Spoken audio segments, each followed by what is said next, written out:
Assalamualaikum warahmatullahi wabarakatuh. Selamat pagi, selamat siang, selamat sore, selamat malam. Salam sejahtera untuk kita semua.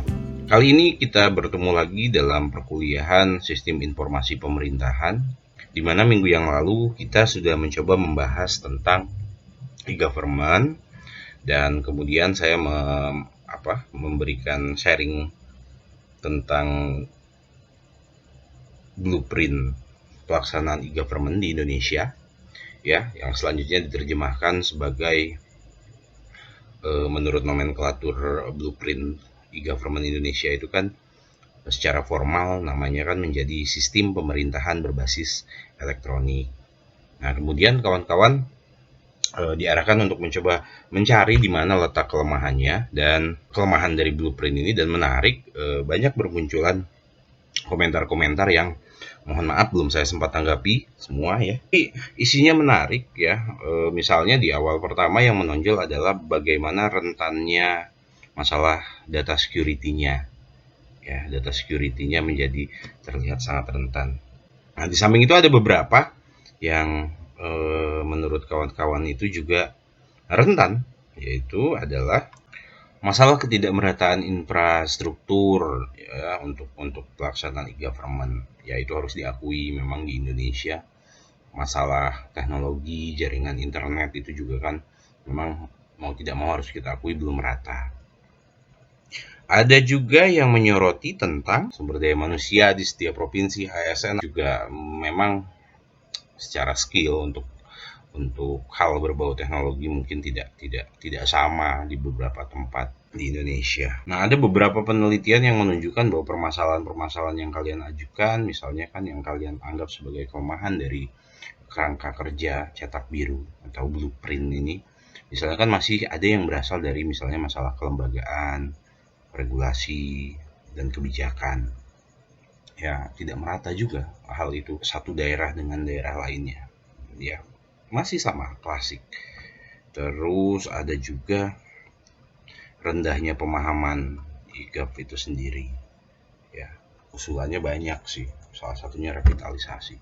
Nah, masalah-masalah itu ya nyata, didukung oleh bukti nyata bahwa permasalahan itu ada. Kemudian dengan munculnya edaran Menteri Dalam Negeri ya Pak Tito Karnavian kemudian mengeluarkan surat edaran tentang percepatan implementasi sistem informasi pemerintahan daerah. Nah, di sini ada yang mungkin tidak secara keseluruhan, namun ada hal yang begitu berjalan sangat lambat. Government yang dirancang sejak 2003 berjalan ke sini ternyata memang sampai 2020 ini dianggap masih belum cukup maksimal karena adanya permasalahan. Nah, walaupun begitu, ya beberapa pendapat mengatakan sudah mulai bagus, perkembangannya ada. Ditandai dengan munculnya beberapa daerah yang sudah mempunyai master plan untuk penerapan e-government di daerahnya masing-masing.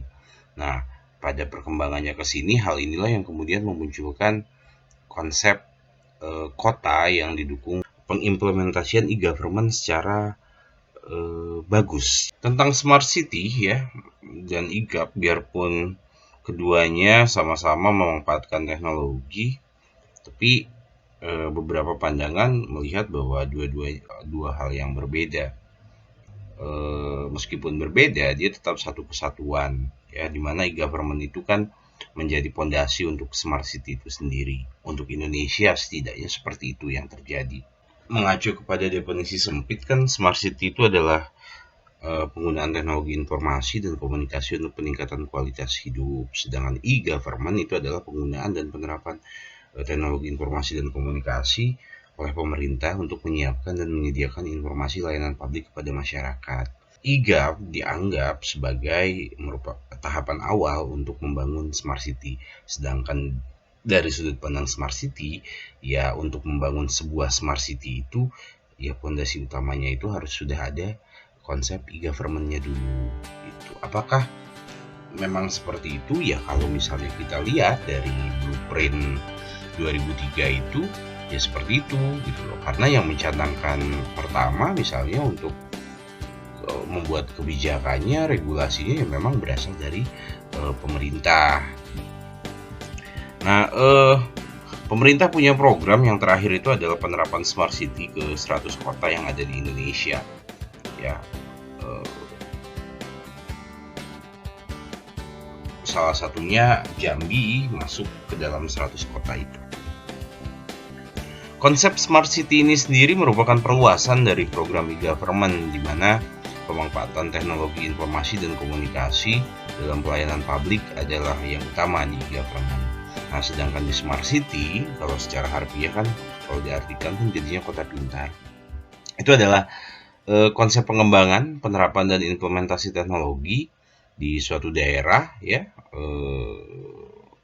sebuah bentuk interaksi yang lebih rumit, kompleks di antara berbagai sistem yang ada di dalamnya. Jadi nggak cuma pemerintah ya yang ada di dalamnya. Dengan tujuan adalah untuk mencapai pengelolaan kota yang terintegrasi, ya, punya sistem manajemen jaringan digital misalnya, sumber daya terhubung dengan lingkungan, terhubung dengan ekonomi, terhubung dengan sosial dan lainnya. Nah, Smart City ini merupakan konsep yang memanfaatkan teknologi komunikasi dan informasi untuk semua sektor yang lebih luas, tidak hanya pemerintahan. Gitu. Berbedanya dengan e-government, ya objeknya. E-gov itu ya layanan publik yang harusnya memang dilakukan oleh pemerintah, sedangkan Smart City itu lebih luas dari itu. Nah, untuk Smart City sendiri, kemudian dia memiliki 3 dimensi, ya, dimensi utama. Nah, salah satu dengan yang lainnya itu saling berhubungan. Satu, Smart City itu punya teknologi, kedua ada people, ketiga ada community. Itu yang menjadi dimensi utamanya. Apakah definisinya hanya saklek itu saja? Ya tidak juga. Smart City ini kan adalah konsep yang sampai sekarang pun belum punya standar definisi yang saklek. Ya, di empiris, di teoritis ya belum ada. Tapi dalam semua definisi yang bisa ditemukan adalah inti pokoknya tentang konsep Smart City ini adalah ya perkotaan, ya ada perkotaan yang memiliki ruang yang dapat memperbaiki kehidupan sehari-hari warganya, memperbaiki dari sisi pendidikan, pekerjaan, tempat tinggal, ya dan lain sebagainya. Lebih luas ruang lingkupnya. Nah, kalau dilihat dari sudut pandang yang berbeda, ya Smart City ini adalah konsep untuk memperbaiki kehidupan sosial, politik, ekonomi, dan pemerintahan. Ya, ini adalah masalah kesejahteraan. Secara lebih luas, sebetulnya ada yang berpendapat bahwa Smart City itu tidak selalu berhubungan dengan teknologi, tidak selalu berhubungan dengan internet, misalnya kan. Jadi masalah dia berhubungan juga, dia ngurusin juga tentang masalah kehidupan tradisional, adat istiadat, budaya. Ya, hanya saja hampir semua aspek dari konsep Smart City itu memang ada hubungannya dengan IoT, Internet of Things gitu. Objek yang diurusi tidak selalu yang berbau teknologi, tapi keterhubungan dengan teknologinya selalu ada. Nah, untuk sebelum kita lebih jauh, untuk lebih jelasnya, kita coba dulu lihat bagaimana sih sejarah kemunculan Smart City ini. Nah, untuk penjelasan sejarahnya saya akan pakai video berikut.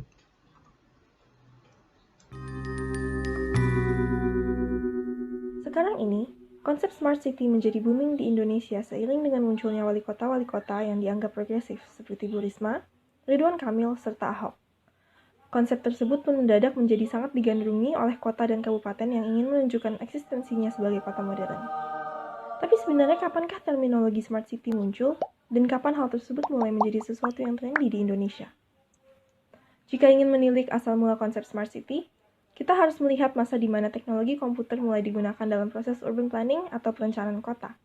Di tahun 1970-an, Biro Pengembangan Komunitas di LA menjadi pionir dalam penggunaan basis data komputer dan foto udara infrared untuk mengklasifikasi berbagai lingkungan yang ada di kota tersebut. Mark Valianatos, seorang analis kebijakan dan juga advokat mengatakan, mulai dari akhir tahun 1960-an hingga 1970-an, Biro Analis Komunitas menggunakan data basis komputer, analisis klaster, serta fotografi udara infrared untuk pembuatan laporan mengenai demografi lingkungan dan kualitas perumahan yang digunakan untuk mengentaskan kemiskinan.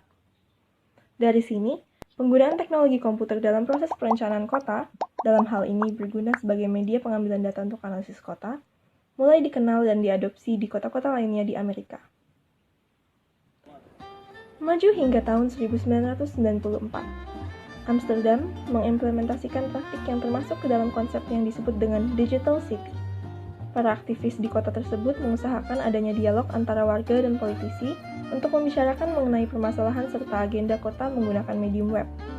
Usaha ini dianggap sukses karena di kedepannya, kegiatan ini rutin dilakukan oleh warga dan secara progresif berkembang menjadi sistem penyampaian demokrasi yang lebih kompleks.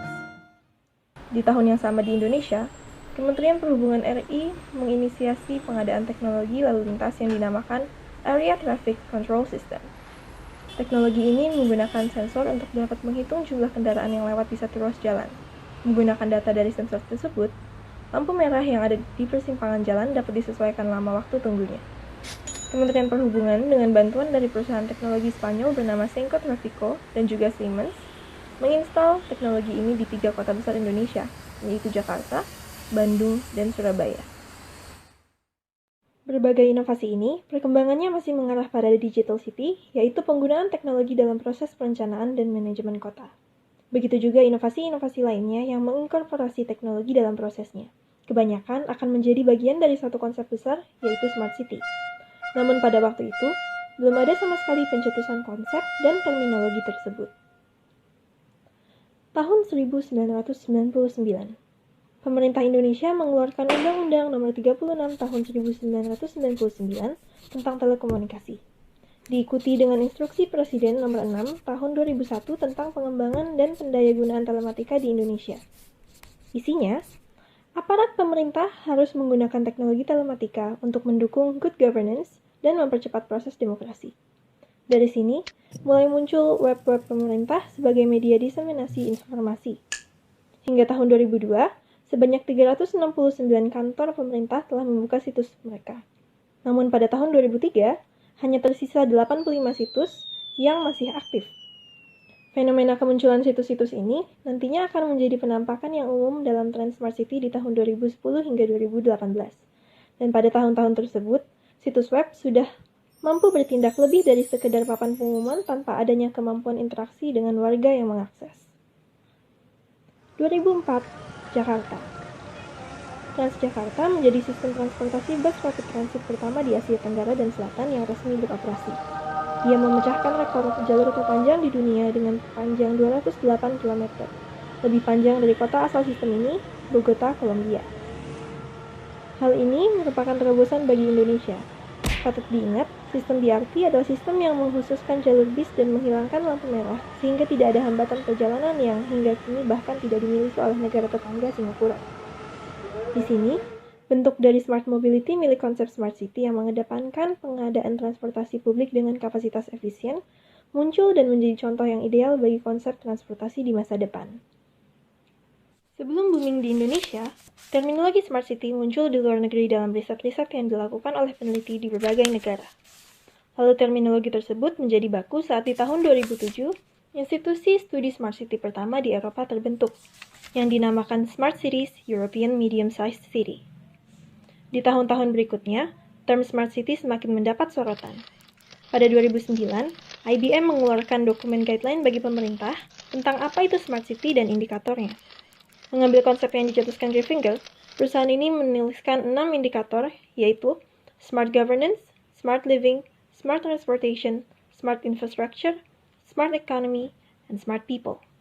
Di tahun yang sama, topik Smart City juga masuk ke dalam UN Habitat Agenda Urban Indicators. Pada 2011, Amerika juga membentuk kelompok Smart Cities yang dinamakan Digital Cities Survey. 2010, Surabaya. Wali kota terpilih, Tri Risma hari ini memulai masa jabatannya dengan visi agar Surabaya menjadi kota yang semakin hijau dan layak huni. Sepanjang perjalanan kepemimpinannya, ia menemukan bahwa proses birokrasi di Surabaya menyebabkan inefisiensi pelayanan pemerintah kepada masyarakat.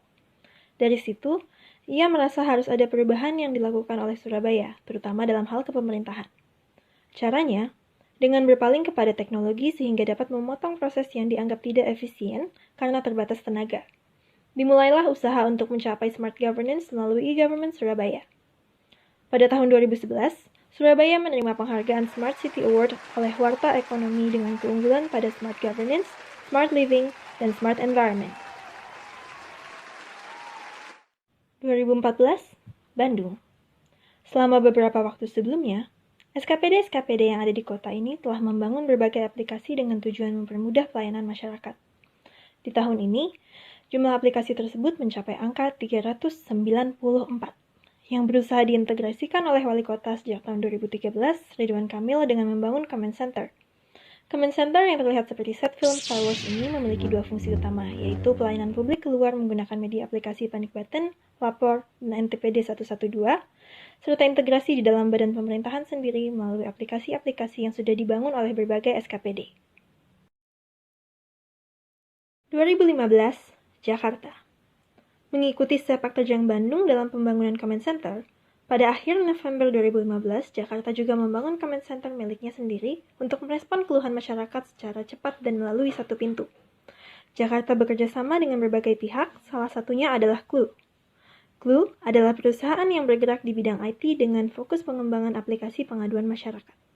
Melalui kerjasama ini, pemerintah Jakarta dapat mengetahui masalah urgent di kota dan dapat bertindak secara cepat berdasarkan keluhan. Di tahun 2016, Surabaya juga membangun Command Center di Siola yang berfungsi sama dengan Command Center di Bandung dan Jakarta. 2017, Makassar.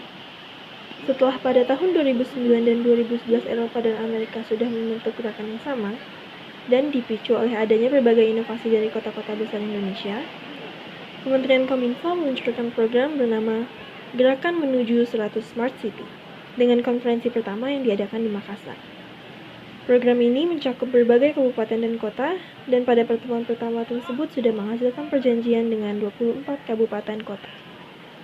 Langkah utama yang harus dilakukan oleh masing-masing kota dan kabupaten adalah menyusun master plan terkait program ini secara keseluruhan, serta melakukan langkah-langkah quick win. Quick win adalah langkah-langkah yang dampaknya bisa langsung dirasakan oleh masyarakat dan memberikan gambaran mengenai efektivitas Smart City. Langkah ini kemudian menyebabkan pembangunan yang dilakukan berfokus pada infrastruktur terlebih dahulu, seperti Command Center dan kabel optik. Kini setelah tahun 2017, semakin banyak kabupaten kota yang bergabung dalam program ini, tepatnya 50 kabupaten dan kota. Untuk 2019, ditargetkan 25 kabupaten kota lagi untuk dapat bergabung dalam program ini. Smart City telah menempuh perjalanan yang cukup panjang namun cepat dalam perkembangannya. Mulai dari awal kemunculannya di tahun 70-an di Amerika, hingga kini sampai di pelosok Indonesia. Meskipun berawal dari suatu branding yang dianggap prestis dan modern, Smart City kini menjadi suatu kewajiban bagi kota dan kabupaten untuk bisa mengikuti perkembangan dunia. Nampaknya, konsep yang digadang-gadangkan ini dalam beberapa tahun tidak lagi menjadi suatu prestasi, melainkan syarat standar bagi kota.